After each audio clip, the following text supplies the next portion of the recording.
Hello, and welcome to the online sermon for September 5, 2021, aka Year 2 CT, Year 2 COVID time, I guess we could do. Let's stick with 2021 and hope we get this past us soon.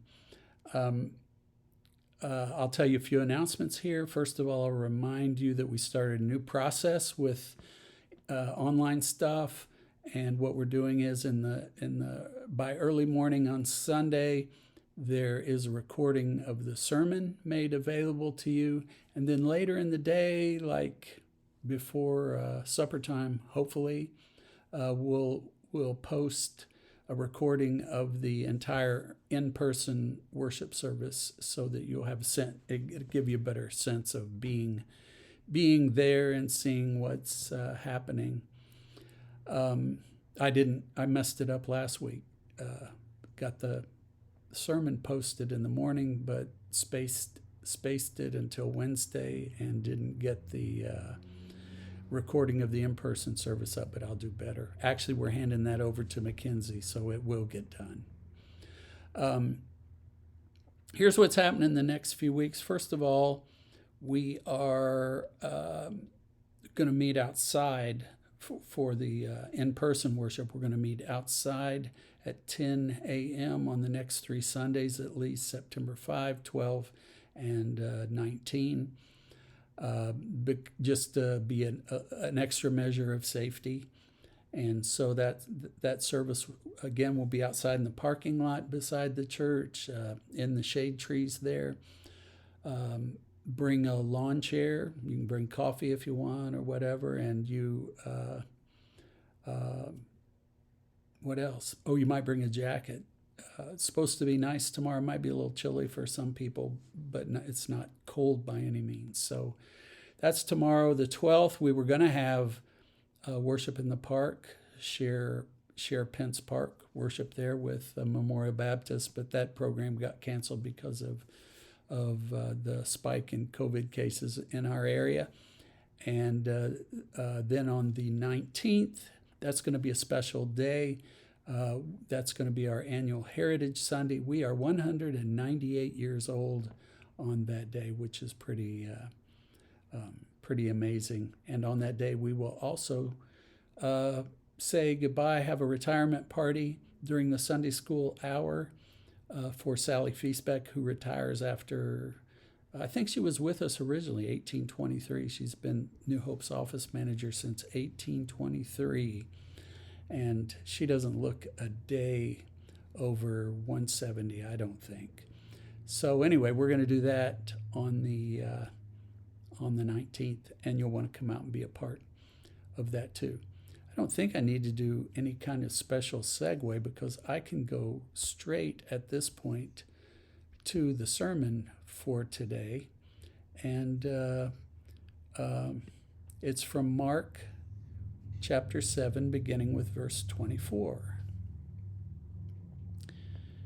Jesus left that place and went to the vicinity of Tyre. He entered a house and did not want anyone to know it. Yet he could not keep his presence secret. In fact, as soon as she heard about him, a woman whose little daughter was possessed by an impure spirit came and fell at his feet. The woman was a Greek born in Syrian Phoenicia. She begged Jesus to drive the demon out of her daughter. First, let the children eat all they want, he told her, for it is not right to take the children's bread and toss it to the dogs. Lord, she replied, even the dogs under the table eat the children's crumbs. Then he told her, for such a reply you may go. The demon has left your daughter. She went home and found her child lying on the bed and the demon gone. Word of the Lord. Hurricane, wildfire, earthquake, more shootings. Bad news sometimes stacks up so deep we become numb and hardly notice. The one thing that tends to wake us up is the suffering or death of a young person. This week, the death of Lily Strevel, the 16-year-old who was killed on Monday morning while boarding her bus, captured the attention of most of us. The world is not a safe place. We know that. But the fact that it's not always hospitable to children makes matters worse. We do not want to see innocent children die. We do not want to see them suffer. We want kids to be able to grow up. We want them to be whole and healthy. So note that it is a suffering little girl who drives the action in our gospel story today. It's a little girl who is possessed by an impure spirit. Who knows how we would diagnose that today? Certainly not like that. But I always think this way of naming the problem is rather perceptive, going to the heart of the matter. Why pain and suffering?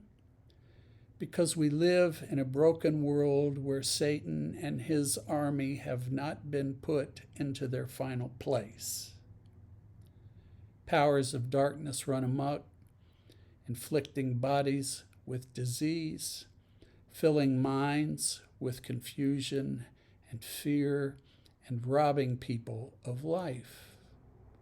Call it what you will, but possessed seems like a good label for the problem. And then because there is a suffering child, there is also a desperate mother who hurts more than anyone. Daily she endures the sadness of watching her baby live an uncontrolled life, a life, as Mark says, possessed by another force.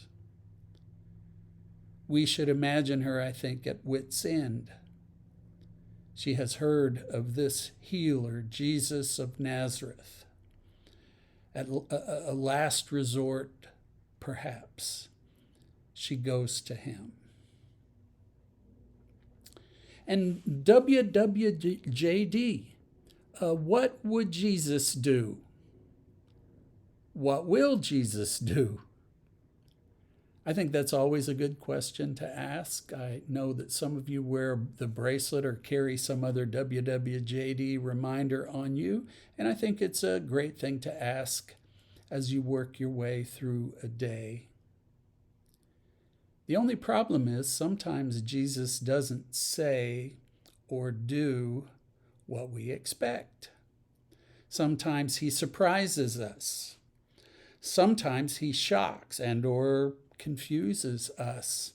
And I think that might be the case today. I've had a string of sermons lately from John 6 and Mark 7 that I have called Peculiar Speech. And what they've done is considered some of the unexpected, challenging, even awkward sayings of Jesus, like what happens here. We've got this very sensitive issue, a suffering child. We've got a desperate mother falling down before Jesus and begging for his help. We're expecting, I think, a dose of gentle compassion. But what do we get? We get one of the most unexpected, perplexing statements from Jesus that's in all the Gospels.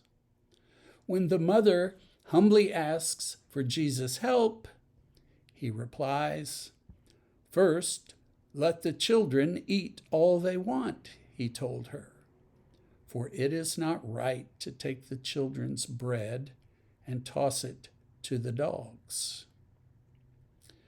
Regarding the meaning of that sentence, most everybody agrees with what it means. The children was a common way for Jews to speak of insiders, the Jewish community of faith. They are the children of God. They are to get the first and full helping of what God has to offer. God's blessings are for the insiders.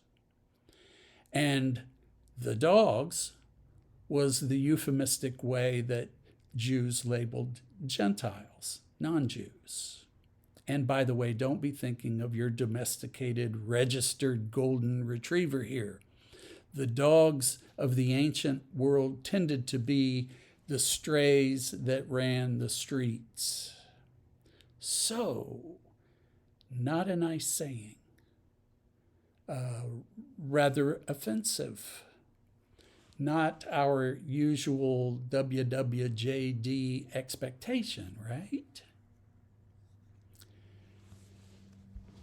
As won't surprise you, that line from Jesus has been interpreted lots of different ways, and I'll share 5 of the different ways it's been interpreted, the first 2 of which emphasize some aspect of the humanity of Jesus. So first is what I will call the having a bad day interpretation, and that explanation goes something like this. The story tells us that Jesus comes into the vicinity of Tyre.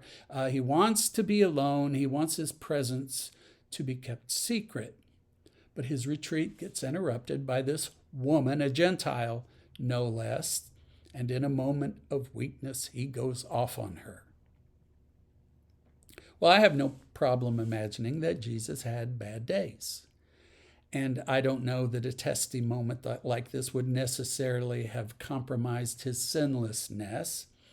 But this explanation of what's going on just doesn't ring true to me, in part because when Jesus is most exhausted in the Gospels is when he performs at his gentle best. Think of Jesus on the cross and his mercy for the Roman soldiers and the thief beside him. So no.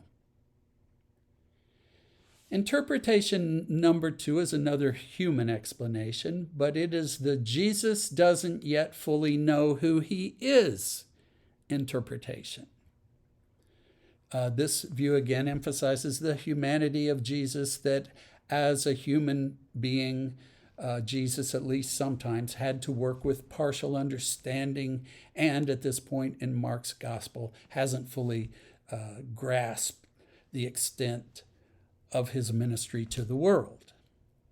He's not sure yet what he's supposed to do. And this is this is a popular feminist explanation sometimes, because then the mother helps guide Jesus into his wider mission to the Gentile world. Well, maybe you do. I don't think that's heresy. I think we do need to honor the full humanity of Jesus and understand that like us, he grew and lived by faith. My problem with that explanation is that I think he actually was quite conscious of his mission to the world and early on in his ministry, and that awareness is actually what's going on between the lines in this story. More on that in a minute, but I'm not too comfortable with that one. There's a third interpretation of this event that emphasizes the full divinity of Jesus, and I will call it the hardball interpretation. And it has Jesus here stating word of God to this woman, that indeed the Messiah's first role and foremost role was to his own people, Jews.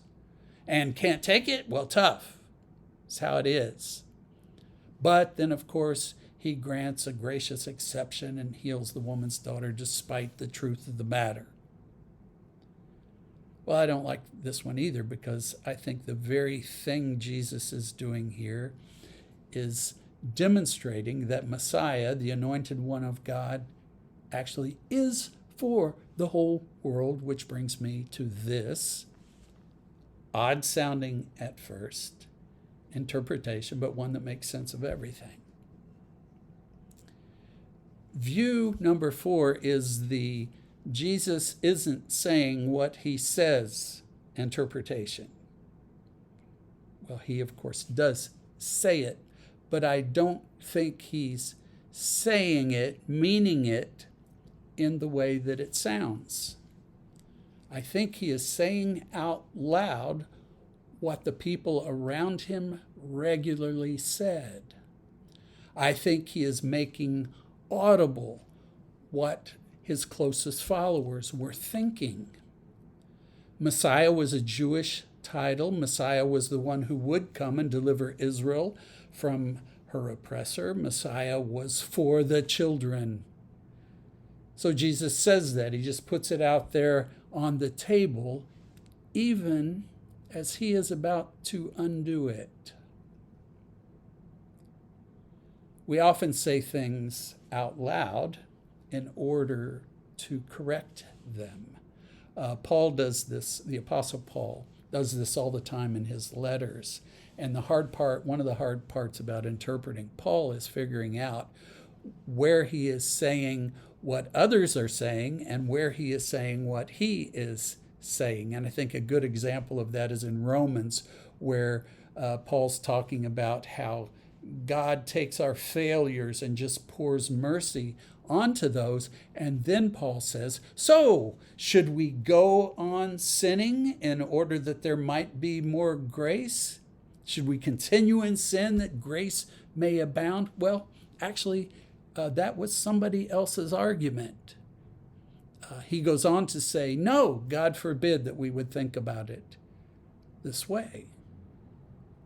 So he states something in order to show something different.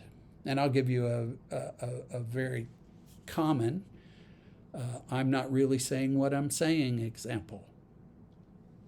Sometimes when we're together as a family, I'll say to the grandkids, with their mom and dad standing by, I say, your mom and dad say I shouldn't be giving you treats all the time. And as I say it, even as I am violating it, but I'm handing out these rolls of fruit-flavored Mentos to them. So here's what's said, but here's what I actually think about that. And I think that's what's happening here. And one of the things that makes me rather sure about that is that seems to be how Mark, the narrator, has set it up and wants to portray it. Think about what we had last week in the first part of chapter 7 of Mark's Gospel. We were dealing with the matter of hand washing. The Pharisees spotted Jesus' disciples not observing the ceremonial hand washing before their meals. Now, what was the hand washing stuff all about? It was not about hygiene. It was a boundary marker. It was one of the ways that we know that we are not them. We demonstrate our racial, ethnic, religious identity by keeping this tradition of hand washing. And we know who they are because they don't. And this entire chapter 7 of Mark takes shape around the question of who's in and who's out. And what is Jesus' response to the hand washing problem? Well, he just doesn't seem to care that much about it. That's a boundary marker that seemed as hurtful as it was helpful. And so instead of asking his followers to wash up and make everybody happy, he instead turns on those who were focused on the boundaries and the borders, the Pharisees, and he called them out as hypocrites. So wouldn't you think that just maybe Mark intends this next story of Jesus willingly transgressing the borders, the rules, opening himself up, despite hoping for a vacation, to this Gentile woman who's in the middle of a crisis, saying out loud what he knew everybody was thinking, and then demonstrating through a generous act of healing what Jesus really thought about those outsiders. Imagine that that's what's happening here. I think that is the explanation that makes sense of the context, what's said and what actually happens. And please do note what happened, the what happens part that's at the end. Everything moves toward Jesus freeing the little girl from what possessed her. Not quite done, though. Please allow me to tack on one more interpretation of this passage that I think actually works well with the one I just mentioned. And that is what I will call the comedy perspective on this story. I first heard this preached in a chapel sermon at my seminary years ago, but since then I've heard many versions of this, and it goes something like this. Think about this. What if the way to read this story is to read it humorously? And by the way, Jesus regularly says funny things. We usually miss them. For one, because humor sometimes loses something in translation, and so because of different contexts, we miss it. Or the other thing is, I think our default way of thinking about Jesus is always to be serious about it. But what if the relief given here is in the form of a joke? A Gentile woman, the Savior of the world, and his followers walk into a bar. The Gentile says, "Please heal my demon-possessed daughter." Savior says what's already in his followers' heads. What? No, we let God's people feast on God's goodness. We're not going to throw the blessings of God to dogs like you. Disciples nod in agreement, although they're a little taken aback by Jesus' callousness here to the woman. And then Gentile woman says, yeah, but even dogs get the crumbs that fall from the table. Bada boom, that kind of thing. Classic comeback. Jesus plays the role of the straight man and delivers the setup line. Gentile woman comes back with the punchline. And interesting, by that interpretation, there are only two people who actually get what's going on here. Jesus and the woman, the outsider. And then think about another interesting thing here. Just think about how this story then plays out across time in the church. It's basically the question, so do you, reader of the Gospel of Mark, do you get it? Do you see what Jesus is all about and where he is leading us? Anyway, the mystery wraps up rather beautifully. No matter what your view of things, Jesus says at the end, with that reply, woman, you go on home. Well said. Go home where you will find your daughter well. An inside joke played out between Jesus and the woman. The disciples look at each other and wonder what just happened. Now, the interpretation 4 plus interpretation 5 combo is sort of my take on this passage. And I think it makes sense of everything. Believe it or not, there's been considerable theology written on humor. Some of it suggesting that the gospel, the good news of Jesus, has the basic framework of humor. How does a joke work? Well, what you've got in a joke, you've got all these pieces that come together and they sort of cause a tension. And then there's a punchline, which, if it's a good joke, is unexpected. And then all the pieces come together. There's a release of tension. We all laugh. Like this one. A priest, a rabbit, and a minister go into a bar. The bartender asks the rabbit, "What do you have?" And the rabbit says, "I have no idea. I'm only here because of autocorrect." If you don't get it, think about it for a while. Think about it after the sermon. So what's the tension? The tension here is priest and rabbit and minister, and you're thinking, what's going on here? How do the pieces all fit together? And then the punchline, spell check. Right. And what's the story of the gospel?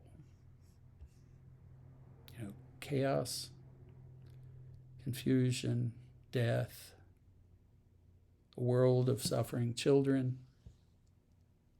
Even the Messiah who sent into the world gets a humiliating execution. And there's no apparent way out of the mess. God's punchline? The resurrection. And we laugh our way all the way home on Easter morning. We didn't see that one coming, did we?